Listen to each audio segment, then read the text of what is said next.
That's it, all the way to the boundary for 4. What a victory for the Sri Lankans. Sri Lanka Bangladesh test තරඟාවලියේ පළමු test තරඟය අද ගාල්ල ජාත්‍යන්තර cricket ක්‍රීඩාංගණයේදී ආරම්භ වුණා. මේ තරඟයේ විශේෂ තරඟයක් වුණේ ශ්‍රී ලංකා ක්‍රිකට් ක්‍රීඩක ඇන්ජලෝ මැතිව්ස්ගේ අවසන් ජාත්‍යන්තර ටෙස්ට් තරඟය මෙහෙයවීම හේතුවෙන්. ඔහුගේ සමුගැනීම හා ඔහුගේ ඉදිරි විශ්‍රාම දිවිය වෙනුවෙන් ලෝපුරා ක්‍රිකට් ක්‍රීඩාවට ලැබි ක්‍රිකට් ලෝලීන් සිය සුබ පැතුම් එක් කර තිබුණා.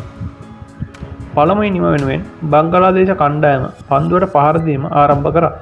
පළමු කඩුළු තුන ලකුණු 45ක් තුල බිඳ වැටුණත් සිව්වන කඩුල්ල වෙනුවෙන් ලකුණු 247ක නොබිඳුණු විශිෂ්ට සම්බන්ධතාවයක් පවත්වා ගනිමින් බංගලාදේශය ලකුණු 292ක් දක්වා ඔසවා තැබීමට නායක ෂැන්ටෝ සහ මුෂ්ෆික රහීම් සමත් වුණා.